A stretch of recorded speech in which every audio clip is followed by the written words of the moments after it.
નમસ્કાર, આપ જોઈ રહ્યા છો JKS ન્યૂઝ ગુજરાતી. વાત કરતું વિસાવદરમાં ગણપતિ ઉત્સવ સમિતિ ટીમ ગબ્બર તથા દાતાઓના સહયોગથી રામ મંદિર ચોકમાં સીસીટીવી કેમેરા લગાવાયા હતા. સમગ્ર વાત કરતું વિસાવદર ગણપતિ ઉત્સવ સમિતિ તથા ટીમ ગબ્બર નામની સંસ્થા તેમજ જુદા જુદા દાતાઓના આર્થિક સહયોગથી વિસાવદરના રામજી મંદિર ચોકમાં વિસાવદરથી જીવાપરા જતા રોડ ઉપર તથા વિસાવદરના રામ મંદિરથી મેઇન બજાર રેલવે સ્ટેશન રોડ, વિસાવદરથી જૂની બજાર બસ સ્ટેશન રોડને લાગુ પડે તે રીતે તથા રામ મંદિર ચોકથી મામલતદાર કચેરી રોડને લાગુ પડે તે રીતના સીસીટીવી કેમેરા ગામની સુવિધાઓમાં વધારો કરવા માટે, ગુનાખોરીનું પ્રમાણ ઘટાડવા માટે લગાવવામાં આવ્યા છે. ગણપતિ ઉત્સવ સમિતિ વિસાવદરના પ્રમુખ સુરેશભાઈ સાદરાણી, ટીમ ગબ્બરના ગુજરાતના વિસાવદરના એડવોકેટ નયનભાઈ જોશીના સંયુક્ત ઉપક્રમે દાતાઓના સહયોગથી વિસાવદરના મેઇન બજાર ચોકમાં કેમેરા મૂકવાની જાહેરાત થતાં જ ગામ લોકોમાં ખુશીની લહેર જોવા મળી છે અને દાતાઓ દ્વારા દાન પણ આપેલ છે. ત્યારે ગણપતિ ઉત્સવ સમિતિ તેમજ ટીમ ગબ્બર દ્વારા વિસાવદર શહેર અને એક સુવિધામાં વધારો કર્યો છે. ત્યારે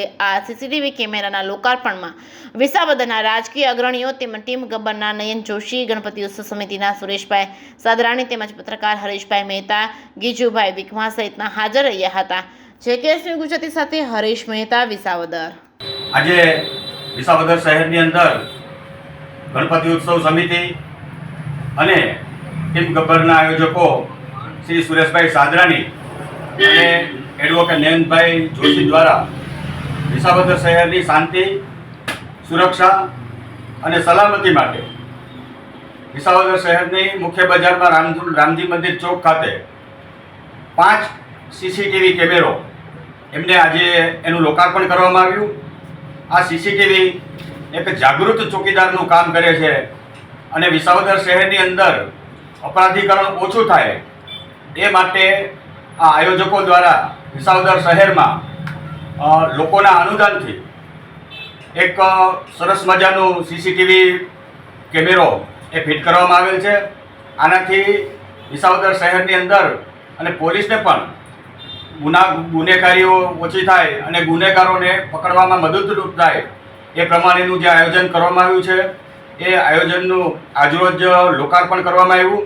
આ લોકાર્પણ પ્રસંગે વિસાવદર તાલુકા પત્રકાર સંઘના પ્રમુખ ભાઈ શ્રી ગીજુભાઈ વિકમા, જુનાગઢ જિલ્લા ભાજપના મંત્રી ભાઈ શ્રી રમણીકભાઈ દુધાત્રા, નયનભાઈ જોશી, સુરેશભાઈ સાદરાણી અને વિસાવદર શહેરના આગેવાનો ભાઈ શ્રી નીલુભાઈ કોઠારી સહિતના અનેક આગેવાનો દ્વારા આ લોકાર્પણ પ્રસંગે હાજરી આપેલ હતી. અસ્તુ ભારત માતા કી જય, વંદે માતરમ.